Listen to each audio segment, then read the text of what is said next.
오늘 말씀을 통해서 하나님의 역사는 목적이 있습니다 라는 제목으로 함께 은혜를 나누기를 원합니다. 본문을 조금 이해할 필요가 있습니다. 이스라엘 백성들이 요단강을 건넜습니다. 그리고 제사장들이 요단강 가운데에 서 있었는데 그 발밑에, 제사장들이 서 있는 발밑에 12개의 돌을 선택해서 거기에다 쌓아 놓습니다. 그리고 이제 길갈로 바로 이제 여리고 평지 있는 맞은편이거든요. 그 여리고성 맞은편에 길갈이라는 곳에서 12개의 돌을, 또 요단강에서 또 12개의 돌을 가져와 가지고 거기에다가 돌을 쌓아 놨습니다. 이렇게 돌을 쌓아 놓은 것을 훗날 자손들이 묻기를 이게 무슨 뜻입니까? 라고 물으면은 하나님께서 이스라엘 백성들을 큰 능력으로 역사해 주셔서 홍해를 건너게 하시고 요단강을 건너게 하신, 마른 땅을 건너듯이 건너게 해 주신 그러한 역사가 있었다 하는 것을 교육하라라는 것입니다. 특별히 7절에 보면은 이 돌들이 이스라엘 자손에게 영원히 기념이 되리라 라는 말씀이 있습니다. 성경에서 돌이라고 하는 것은 사건들을 기념하는 데 중요한 역할을, 또 어떤 그 맹세를 하는 데도 중요한 역할을 했습니다. 가령 우리가 아는 대로 여호와께서 여기까지 도와주셨다라고 하는 말이 있지 않습니까? 에벤에셀. 그게 도움의 돌이라는 뜻이에요. 에벤 그리고 에셀. 에셀은 도움이잖아요. 그 돌, 그러니까 도움의 돌이다. 에벤은 돌이라는 뜻인데, 이렇게 돌을 가지고 기념을 해가지고 하나님을 높였습니다. 뿐만 아니라 가령 사람이 죽을 때에도 이 돌로서 비석을 세우기도, 기념비를 세우기도 했고요. 우리가 잘 아는 야곱 같은 경우는 베델에서 꿈을 꾸다가 하나님을 만나지 않습니까? 그래가지고 너무 감격해서 거기다 돌제단을 쌓습니다. 돌을 세우고 이것이 제단이 되겠다. 그러면서 하나님을 높여드리는 그러한 데 사용되어지기도 했습니다. 이런 배경 속에서 여호수아가 길갈에다가 기념돌을 세운 것은 말 그대로 기념비적인 것입니다. 기념을 하기 위해서 돌을 세웠는데, 본문을 통해서 우리가 몇 가지를 생각한다면, 첫째, 이 본문 전체에서 우리가 생각할 수 있는 것은 순종의 중요성입니다. 순종의 중요성. 여러분 3장 12절과 13절 한번 찾아보자고요. 3장 12절과 13절입니다. 함께 봉독해 볼까요? 시작. 이제 이스라엘 지파 중에서 각 지파에 한 사람씩 12명을 택하라. 온 땅의 주 여호와의 궤를 맨 제사장들의 발바닥이 요단물을 밟고 멈추면 요단물 곧 위에서부터 흘러내리던 물이 끊어지고 한 곳에 쌓여 서리라. 자, 여기에서 하나님이 약속을 했습니다. 어떤 약속입니까? 바로 너희들이 저 넘실대는 요단강 물에 발을 내딛기만 하면은 이 물이 한 곳에 모여서, 이것이 갈라져 가지고 한 곳에 모여 쌓여 서리라. 중요한 말이 나와요. 쌓여 서리라. 쌓여 서리라 이 말입니다. 이 말을 여호수아가 듣고 하나님의 약속의 말씀을 듣고 그대로 이스라엘 백성들에게 선포를 하지 않습니까? 그래서 제사장들을 비롯해서 모든 12명의 그 족장들, 그리고 지도자들이 있지 않습니까? 그리고 이스라엘 백성들이 그 말씀에 순종을 합니다.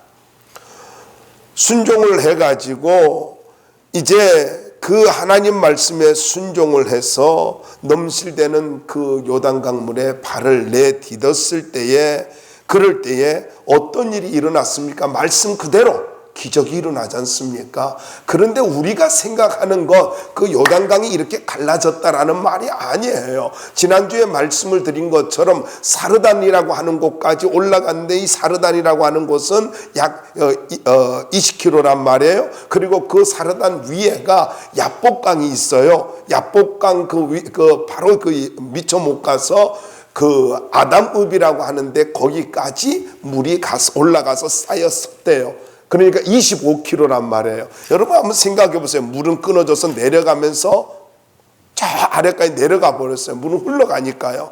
그런데 여러분 한번 생각해 보시기 바랍니다. 물이 역류를 해 가면서 물은 계속 내려와요. 헐몬산으로부터 내려오고 계속 더군다나 여러분 그 지도를 보면 아시겠습니다만요, 이 지류 강들이 있어요. 곳곳에 야복강부터 해가 여러 강들이 그 헐몬산부터 내려오는 과정 속에서 강들이 만난단 말이에요. 이 강들에서 흘러 들어오는 그 유입되는 물도 있고, 헐몬산에서 내려오는 눈 녹은 물도 있고, 또 우기니까 하늘에서 내리는 비도 있단 말이에요. 이 물들이 전부 다 역류를 해가지고 아담읍 25km까지 역류를 했단 말이에요. 이게 요단강 사건이에요. 단순히 요단강이 갈라져서 건넜다 이게 아니라고요. 25km나 되는 물이 역류를 했고, 여러분 한번 생각해 보세요. 강물은 계속 유입되어지지요. 그리고 그러는 가운데 그 물이 흐르지 않고 계속 가가지고 25km까지나 올라가서 물이 쌓여서는데, 성경 어디를 봐도 홍수 났다는 이야기가 없어요. 쌓여 섰다는 거예요. 썰렁한 반응이네. 엄청난 거예요. 단순히 요단강 갈라졌다는 말로만 생각하면 안 된다는 거예요. 역류해가면서 계속 유입되어지는 강들에서 유입되어지는 그런 물들을 생각하면서, 그리고 이것이 쌓여 섰다 하면은요, 아담읍에 있는 사람들이 곧 홍수 날 거라고 얼마나 두려워했겠어요. 그러면서 그 높은 기둥을 이루면서 서 있는 그 물을 바라보면서 저들이 어떤 마음이 들었겠어요. 모두 다 간담이 높고 와 하고 놀라지 않겠습니까? 어떻게 물이 서 있지? 자연계를 거스르면서 물이 서 있는 거 아니에요. 물기둥으로 서 있는 거 아니에요. 그러면서 물은 계속 유입되는 거 아니에요. 다른 강들이 있는데 여러분들이 모를 것 같아서 야복강만 이야기하는 거예요. 여러분 한번 생각해 보시기 바랍니다. 그뿐만 아니죠. 이렇게 물이 역류해 가면서 쌓여서는 과정 속에서 또 물은 끊어져 가지고 흘러내려가는 과정 속에서 요단강이 어떻게 됐다고요? 마른 땅같이 바짝 말라버렸다는 거예요. 얼마나 놀라운 기적이에요. 너무나 놀라운 기적이지 않습니까? 여러분 이것이 왜 일어났다라는 것입니까? 아주 간단합니다. 여러분 이것이 하나님의 기적과 축복의 역사가, 놀라운 능력의 손길이 왜 일어났다라는 거예요? 순종하니 일어났다라는 것입니다. 순종하니까. 여러분 그러면 물어보자고요. 순종을 통해서 이렇게 은혜를 주시는데, 기적은요, 기적과 축복은 하나님께서 순종을 통해 주시는 은혜란 말이에요. 은혜예요. 다시 말씀드릴게요. 기적과 축복은요, 순종을 통해서 주시는 하나님의 은혜입니다. 그럼 순종이 뭐예요? 우리는 순종 이야기하는데, 여러분 순종이라는 말이 무슨 말이냐면요, 순종은 내가 죽는 거예요. 내가 죽는 거예요. 순종이 뭐라고요? 내가 죽는 거예요. 이걸 잘 설명해 드릴게요. 여러분 보세요. 넘실대는 지금 요단강 물이었어요. 상식적으로는, 또 일반적인 생각으로는 발을 내디디면, 여러 말씀을 보면은 나중에 나옵니다만은요, 다시 물이 흘러 넘쳤다 그러고 있어요. 그러면 이 넘실거리는 요단강 물을 가지고 발을 내딛는다는 것은, 이거는 목숨을 거는 것이고 이것은 어리석은 일이에요. 그런데 제사장들이 하나님의 말씀의 지배를 받으면서 저들이 자기의 생각을 내려놓고 상식을 내려놓고 이 요단물을 밟았단 말이에요. 그러니까 무슨 말입니까? 순종이라고 하는 것은 내 상식과 생각을 내려놓는 거예요. 그리고 뭐에 붙잡히는 거예요? 말씀에 붙잡히는 거예요. 말씀에 붙잡히는 것이 이것이 순종이라고요. 내 생각과 상식과 이건 뭐 또 현실이 그렇고 상황이 어떠, 이거 순종 아니라는 거예요. 하나님의 축복과 기적을 생각하고 그런 말을 하나님이 이번에 응답해 주시면 좋겠다, 하나님이 축복해 주시면 좋겠다, 이런 수없는 말들을 하면서도 순종은 안 해요. 하고 싶은 거 다 해요.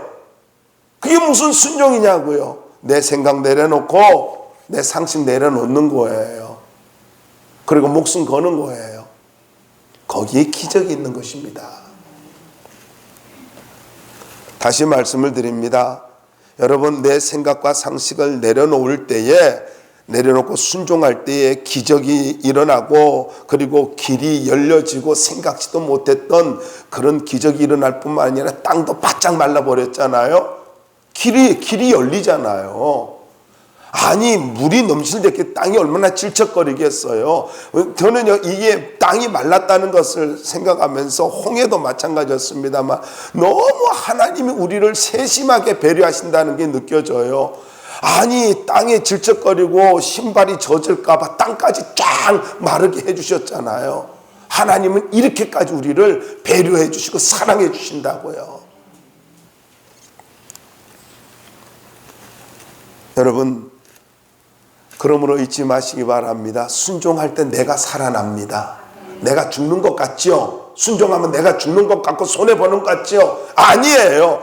내가 순종할 때 내가 살아나고, 가정이 살아나고, 사업이 살아나고, 그리고 더 나아가서 교회가 세워지게 되고, 말씀의 권세와 능력이 나타나고 기적들이 나타나는 거예요. 성경에도 보세요. 말씀을 믿고 가더니 아이가 낳았더라. 기적은 언제 일어나요?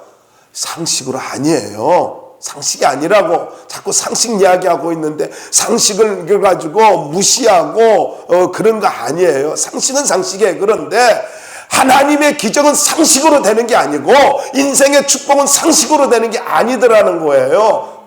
말씀에 순종하는 거예요. 말씀에 순종하는 거. 어떤 순종에? 목숨 건 순종이에요. 목숨 건 순종. 이거 잘못하면 죽을 수 있는데, 더군다나 법궤를 맸으니까 얼마나 불편했겠어요. 얼마나 이거 위험했겠냐고요. 걸음걸이도 불편할 수 있잖아요. 그런데 내디딘 거예요. 뭘 때문에요? 말씀을 믿었기 때문에요. 하나님이 말씀했기 때문에 믿은 거예요. 여러분, 잘 기억하십시오. 말씀에 사로잡힐 때에 역사가 나타나는 겁니다. 그러므로 여러분에게 도전 드립니다. 내 생각, 상식, 이거 이루어졌으면 좋겠다. 아니요. 먼저 말씀에 묶여야 돼요. 말씀에 사로잡혀야 돼요. 말씀의 지배를 받아야 되는 거예요. 그래야 역사가 나타나는 겁니다. 이것이 하나님의 약속이에요. 간단해요. 어려운 거 아니에요. 여러분, 하나님의 약속이 뭡니까? 바로 순종하면 인생 바꿔주신다, 이거예요. 순종하면 모든 상황 바꿔주신다, 이게 약속이에요. 더 나아가서 순종은 큰 사람으로 만들어 주신다는 것입니다. 여러분, 3장 7절 말씀에 보면은 요단강물이 끊어지면 이 일로 인해서, 이 기적의 사건으로 인해서 여호수아가 백성들 앞에서 존귀한 인생이 될 것이라고 하나님이 약속을 해 주셨어요. 오늘 14절 말씀을 보시면은 한번 여러분 14절 한번 읽어 주시기 바랍니다. 시작.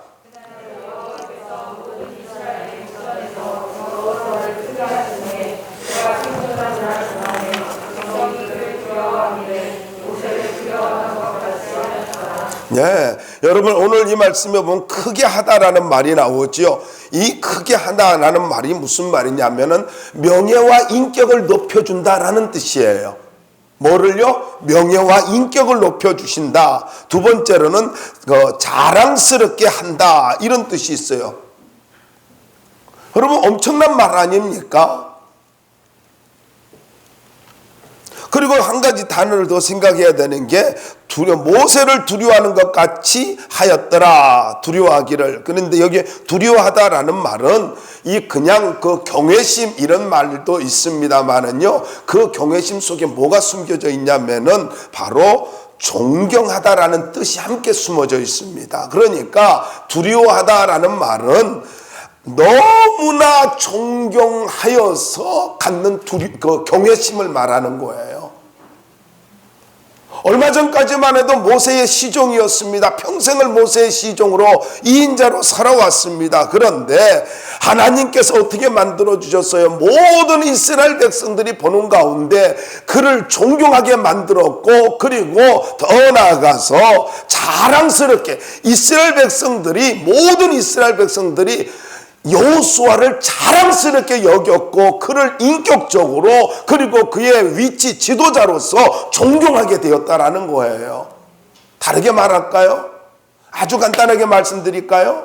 하나님이 높여주고자 작정하시면은요, 어느 누구도 막을 수 없다라는 거예요. 하나님은 기적을 일으켜서라도 그 사람을 가지고 높여주시고 존경하게 만들어주시고 큰 사람으로 만들어주신다는 거예요. 거목은 하나님이 만드는 거예요. 거목은 누가 만들어요? 내가 만드는 거 아니에요. 인생 행복은 내가 만드는 게 아니라 하나님이 만들어 주시는 거란 말입니다. 사람들은 수단과 방법을 가리지 않고 자기를 지키고 높이려고 애를 씁니다. 그런데 성경은 그렇게 말씀하고 있질 않아요. 네가 얼마나 많은 스펙을 가졌느냐, 네가 얼마나 많은 지식을 가졌느냐, 네가 얼마나 많은 재능을 가졌느냐, 네가 어디 출신이냐, 네 가문이 어떠느냐, 이거 묻질 않아요. 이거 따지지도 않아요. 네가 얼마나 내게 순종하느냐, 이걸 묻고 있는 거예요. 뭐를 묻고 있다고요? 순종을 묻고 있어요. 어쭙지 않는 지식을 가지고 뭐 스펙 쌓는다고 하면서 그렇게 애를 쓰고 있어요. 여러분, 물론 열심히 살아야 되겠죠. 그런데 순종이 먼저예요. 순종이 먼저라고요. 어떻게 요단강 건너가요? 넘실대는 요단강을 건너갈 길이 없잖아요. 길이 없어요. 그런데 순종하니까 길이 만들어지잖아요. 순종하니까 생각지도 못했던 물이 역류하는 현상이 일어나고 자연을 거스르는, 그렇게 우뚝 서버리는, 쌓여 서버리는 그런 역사가 나타나잖아요. 몇 킬로라고요? 25킬로예요. 저는 앞으로 25킬로를 아주 사랑하려고 그래요. 25킬로만 가면 여기가 아담업인가 보다. 여러분, 인위적인 방법으로 되는 것이 절대로 아닙니다.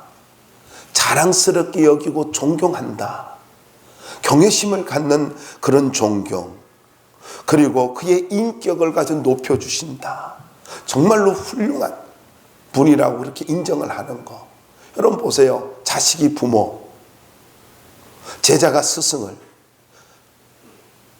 그리고 직장의 직원이 상사를 정말로 이렇게 존경할 수 있나요? 여러분, 존경받을 때 어때요? 얼마나 기분 좋습니까?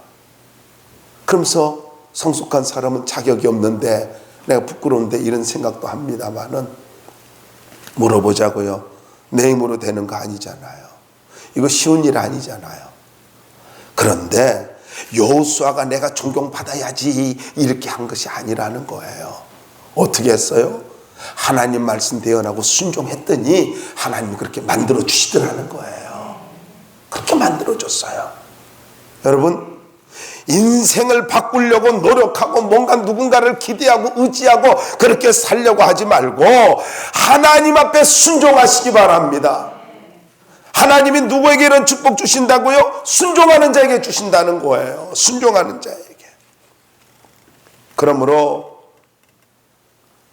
하나님은 말씀을 믿고 순종하는 사람을 사람들에게 자랑스럽고 존귀하게 만들어 주시고 축복된 인생을 살도록 만들어 주십니다. 그러면 이렇게 이야기할 수 있습니다. 순종이 뭐냐? 순종은 인생을 존귀하게 큰 사람으로 만드는 최고의 방법이라는 거예요. 나는 못 배웠다, 뭐 부모 못 만났다, 나는 뭐 만남의 축복이 없고 가문은 흙수저고 뭐.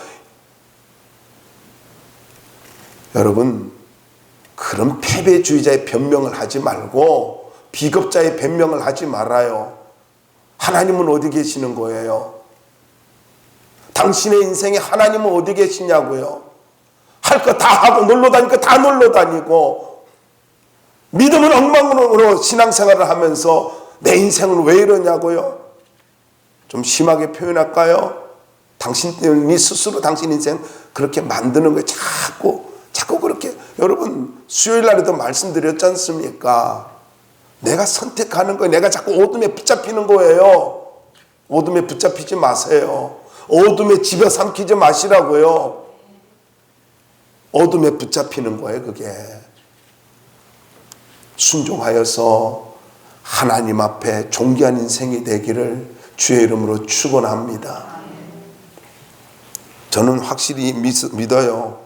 여호수아를 크게 만들어 주셨다면 하나님은 여러분도 크게 만들어 주실 수 있고 여러분의 자녀도 크게 만들어 줄 수 있다고요.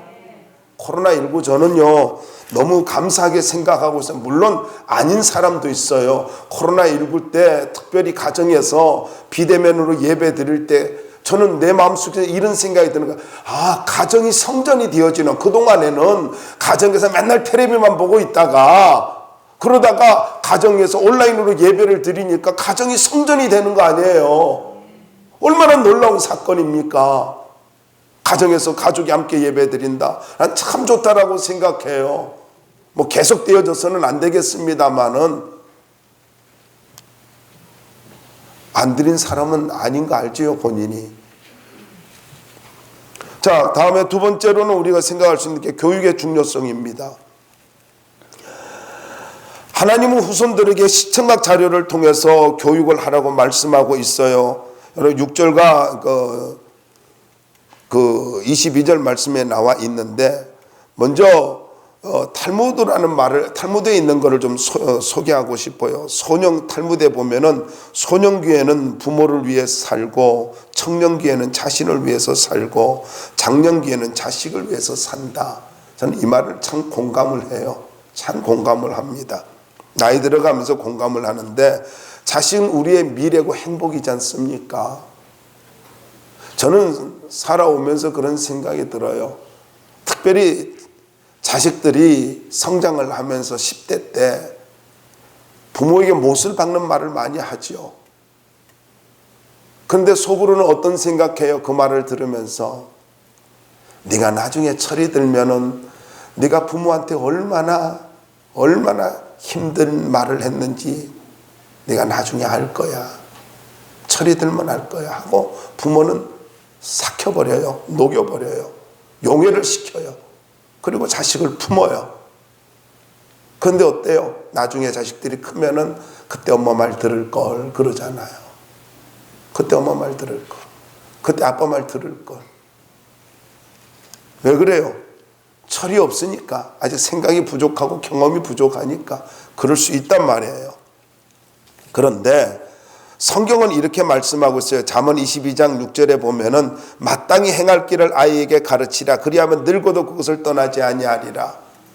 비록 10대에 반항기가 있다 할지라도, 잘못된 그런 그 시절이 있다 할지라도 계속해서 어려서부터 하나님 말씀을 가르치면은 이 아이가 잠깐은 방황은 있다 할지라도 말씀 때문에 돌아오게 되고 평생을 말씀 때문에 믿음의 길을 걸어가며 살 수 있다라는 거예요. 하나님은 자녀 교육에 굉장히 관심이 많으신 분이에요. 여러분 6절에 보면 후일에 너희 자손들이 물어 이르되 이 돌들은 무슨 뜻이냐 하거든. 그리고 22절에 보세요. 너희는 너희의 자손들에게 알게 하여. 하나님께서 이스라엘 백성들의 후손들이 나중에 이 기념비를 보면서 질문을 하면은 이 기념비를 통해서 정확하게 설명해 주라는 거예요. 다시 말씀드리면은 내가 이렇게 기념비를 세우라고 하는 것은 너희들에게 시청각 교재를 만들어 주는 거야. 시청각 교재를 만들어 주는 거니까 이걸 보고 잘 아이들을 가르쳐 라고 이렇게 말씀하고 있는 것입니다. 교육학에서는 효과적인 교육을 위해서 세 가지가 있어야 된다라고 말을 합니다. 첫 번째는 교육받을 기회가 있어야 된다라고 말을 하고 있어요. 두 번째로는 상징적 도구를 활용해야 한다라고 이렇게 말을 하고 있습니다. 상징적 도구, 시청각 교재지요. 세 번째로는 일관성 있게 반복해야 된다라고 말을 하고 있습니다. 이것이 교육학에서 말하는 세 가지입니다. 그런데 오늘 말씀을 보면 하나님은 기원전 1406년입니다. 정확하게 하면은 기원전 1400년경에 이미 하나님은 이 교육학적으로 정확하게 이스라엘 백성들을 말씀하고 있고 가르치고 있다라는 것입니다. 우리가 아는 대로 이스라엘 백성들은 하나님 말씀에 따라서 모든 기회를 사용하여서 자녀들을 교육을 시켰습니다. 그것이 무엇입니까? 바로 절기입니다. 절기를 통해서 이스라엘 백성들은 자기들의 자녀들을 잘 가르쳤어요. 이 추수감사절, 미국 같은 경우는 엄청난 절기, 땡스기빙 데이 하면 아주 엄청난 절기잖아요. 어디 갔다 다 돌아오지 않습니까? 거기도 민족의 대이동이 일어나잖아요. 그런데 한번 생각해 보세요. 이게 왜 이런 일이 벌어지는 거예요? 이게 신앙의 뿌리를 두고 있기 때문에 그렇지 않습니까? 어려서부터 여러분 추수감사절 마찬가지예요. 교회 안에서 이렇게 크게 하면 4가지 절기가 있는데 여러분 이런 절기들을 가지고 만날 때에 교회에서 절기들이 있을 때에 그 절기들을 활용하시기 바랍니다. 어디 간다면 야 추수감사절인데 어디가, 성탄절인데 어디가, 부활절인데 맥주감사절인데 어디가, 이렇게 해서 정확하게 이야기를 해주고 함께 예배를 드릴 때에 여러분 이것이 바로 추억의 저장소가 되는 거예요. 추억의 저장소가, 다르게 표현할까요? 의미의 저장소가 되는 거예요. 의미의 저장소가. 그래서 여러분들이 추수감사절이나 부활절이나 맥주절이나 성탄절이 되었을 때 함께 예배드리고 이런 것들을 가지고 자녀들과 함께 이렇게 예배드리면서 경험을 하게 되어지면은, 그런 절기만 되어지면은 인생에 살다 보면은 곁길로 갈 수 있잖아요. 갈 수 있어요. 누가 어떻게 평생 올바른 길을 갈 수가 있겠습니까? 가다 보면은 쉴 때도 있고 앉아 있을 때도 있고 다시 올라갈 때도 있고 내리막길도 있잖아요. 그럴 때에 인생을 그렇게 방황하고 돌아다닌다 할지라도 절기가 되어지면 무슨 생각하겠어요? 아빠하고 엄마하고 그렇게 내가 그때 예배 드렸지. 부활절이구나. 그때 엄마 아빠하고 함께 예배 드렸지. 추수감사절이구나. 그때 엄마 아빠하고 함께 예배 드렸지. 예배에 대한 그런 자꾸 추억이 의미의 저장소에서 자꾸 끄집어낼 수 있는 그런 추억들이 있어야 된단 말이에요. 그런 추억들이 있을 때 어때요? 방황하다가도 돌아오게 된다고요. 이스라엘 백성들은 절기를 통해서 자녀들을 가지고 잘 교육을 했단 말이죠. 여러분 어떻습니까? 지금까지는 어떻게 살아왔던지 하나님은 과거를 묻지 않으시니까 감사하잖아요. 그러니까 지금부터라도 의미의 저장소를 만들며 살기 바랍니다. 추억을 꺼낼 수 있는 가치 있는 의미를 자꾸 만들며 살아야 되는 거예요.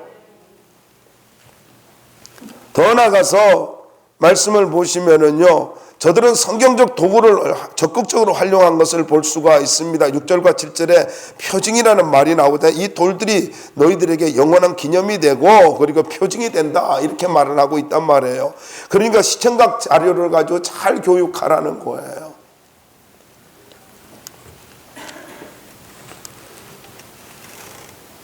이 말씀에 따라서 이스라엘 백성들은 자료들을 가지고 많이 활용을 했습니다.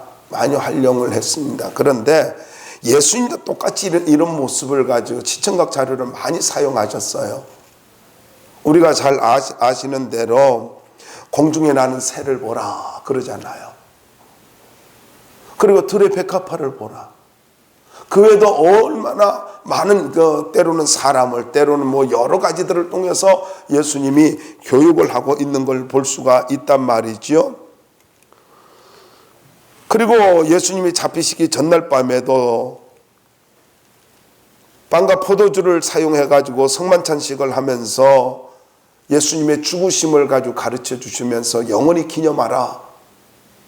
그러니까 빵과 포도주만 보면 어떤 생각이 들어요? 빵과 포도주만 보면 성찬식 해야 될 것 같은 그런 느낌이 안 들까요? 전혀 우리하고 상관없는 말입니다만 이런 말 있잖아요. 떡 본 김에 제사한다고. 이해가 가지요. 얼마나 가난했으면 그랬겠어요. 얼마나 가난했으면 떡이 아이고 제사 못 드리는데 제사 드려야지. 이런 것처럼 이 제자들은 무슨 생각이야? 빵과 포도주만 보면 성찬식 이 생각하지 않았겠어요? 왜냐면은요, 의미의 저장소에 이게 추억이 담겨 있기 때문에 그래요. 경험이 담겨 있기 때문에 그래요. 그래서 끄집어낼 수 있는, 그 추억을 끄집어낼 수 있는 것들이 있어야 된다고요. 추석날인데 만나가지고는 제사 지내다 뭐 싸워가지고는 칼부림 나고, 그리고 요번에 뭐 제사 안 지낸다고 60대 사람이 칼로 찔러 죽였잖아요. 그 사건이 났을 때 중국 사람이에요. 참 기가 막히죠. 여러분, 이런 또 뭐 아산에서도 이렇게 그런 사건이 일어나기도 했는데 부천에서도 일어나고요. 제사 문제 때문에. 나는요, 어릴 때 이런 광경을 한번 봤어요. 추석 때였어요. 그런데 핫도 치다가요, 형제가 싸우는 거예요. 아니, 여러분, 이게 무슨 경우예요? 그게 뭐라고? 아니, 그게 얼마나 된다고, 그게 뭐라고? 또 이런 경우 봤어요. 뭐 이렇게 핫도를 치는데 일부러 잃어주는 거예요. 동생들한테 잃어주는 거야. 와, 멋진 형이에요. 얼마나 멋져요. 근데 저는 그러다가 또 가가지고 핫도 치지 말아요. 난 제일 안 좋은 게 이 고스톱이라는 건데, 같이 하다가 뭐 쌌다, 뭐 바가지 씌웠다, 뭐 이상한 소리들을 많이 해요. 싸긴 뭘 싸요. 그러지, 그런 거 좀 하지 말아요.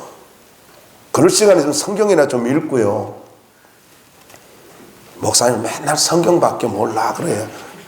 그럼 내가 성경만 알아야지 뭘 알아야 돼 내가요. 그리고 그것이 살 길인걸? 살아보니까 그게 살 길이에요. 말씀이 살 길이라고.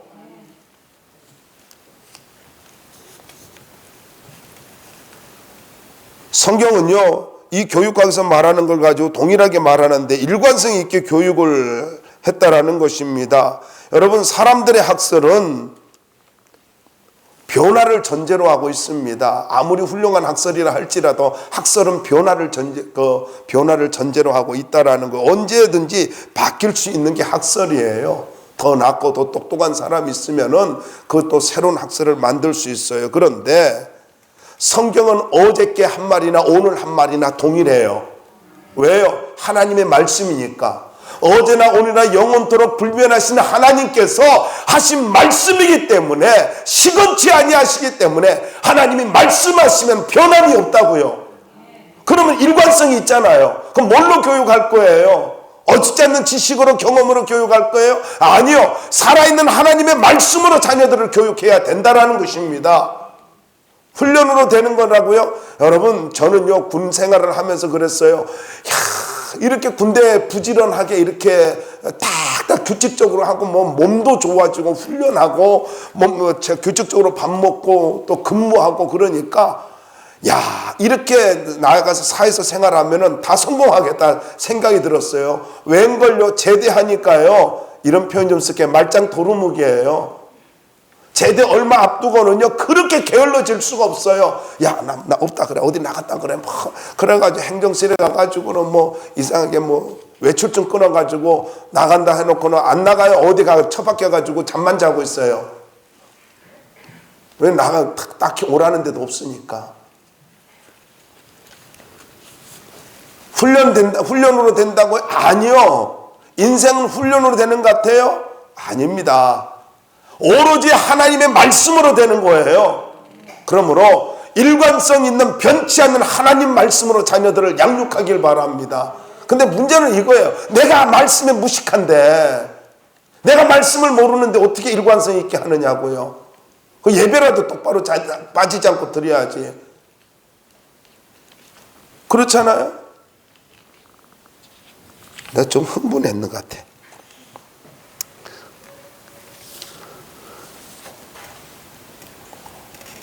더 나가서 여러분, 사라 역사는 하나님을 가르쳤다는 것은 하나님을 교육했다라는 겁니다. 18절 23절에 나오는데 한번 18절 읽어보자고요. 18절 한번 읽어주세요. 시작.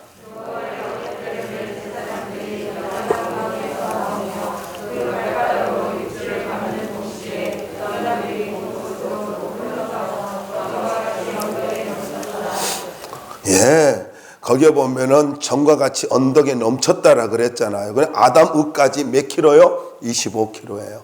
25킬로나 역류해서 올라가 쌓여버렸단 말이에요. 그런데 제사장이 육지를 밟는 순간에 물이 다시 정상적으로 흘렀는데, 저는 또 그거 보면서 혼자 묵상을 해봤어요. 무슨 말이냐면은요, 제사장이 육지를 딱 밟으니까 저 25km에 떨어져 있는 아담 그 변방읍에 쌓여있던 물이 흘렀잖아요.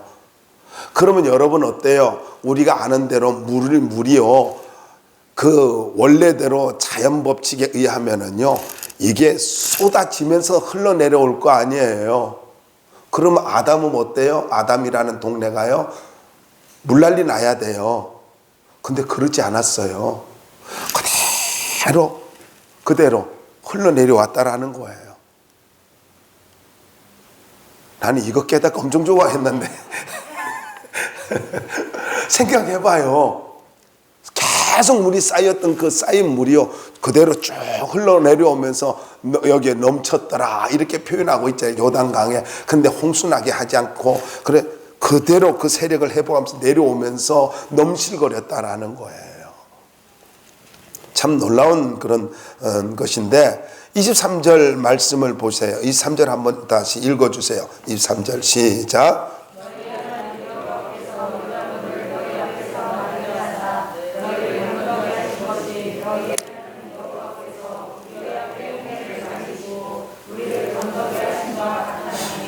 자, 여기 간단하게 말하면 이거예요. 하나님의 기적의 손길, 능력의 손길을 가르치라는 거예요. 뭘 가르치라는 거예요? 하나님의 기적이 왜 홍해를 이야기하고 있습니까? 그리고 왜 요단을 이야기하고, 요단만 이야기하는 게 아니라 홍해까지 이야기하고 있는 것은요, 바로 이겁니다. 하나님의 기적이 일회성으로 끝난 것이 아니라 하나님의 역사 속에서 계속 너희들과 함께 계신 분이야. 그리고 지금까지 계속해서 하나님이 너희들이 크고 작은 놀라운 기적들로, 축복들로 역사해 주시고 함께 동행해 주셨어. 하나님은 멀리 계시는 분이 아니야. 이례적으로 역사하는 분이 아니라 언제나 임마누엘 되어 주시고 함께 하셔서 너희들과 함께 걸어가시고, 그리고 필요할 때마다 도와주시고 기적을 베풀어 주시는 분이야. 너희들의 삶 속에서 역사하시는 살아계신 하나님이야. 그걸 강조하라는 거예요. 그걸 가르치라는 거예요. 여러분, 하나님이 함께 하시면은 걱정할 것이 없잖아요. 두려워할 게 없잖아요.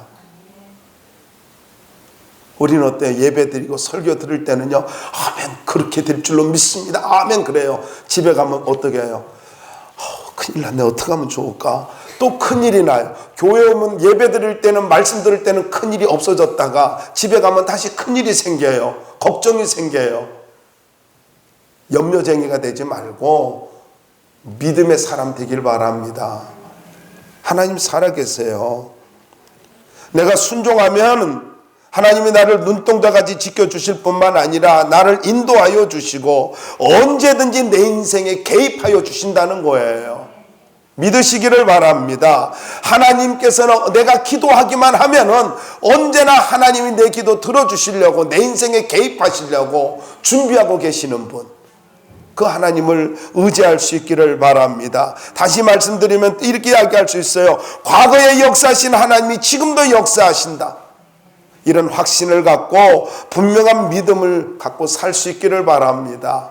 이런 확신이 있는 사람이 건강한 믿음의 사람이고 아름다운 믿음의 사람이라는 것입니다. 이런 사람만이 하나님의 능력을 경험할 수가 있는 거예요. 자, 신앙교육의 목적입니다. 24절로 말씀 마무리할게요. 신앙교육의 목적. 거기에 보면은 이런 말씀이 있어요. 이는 땅의 모든 백성에게 여호와의 손이 강하신 것을 알게 하며. 무슨 말입니까? 하나님은 모든 기적과 능력의 손길을 보여주실 때에 분명한 목적이 있는데 나는 강력한, 전능한, 살아계신 하나님이야.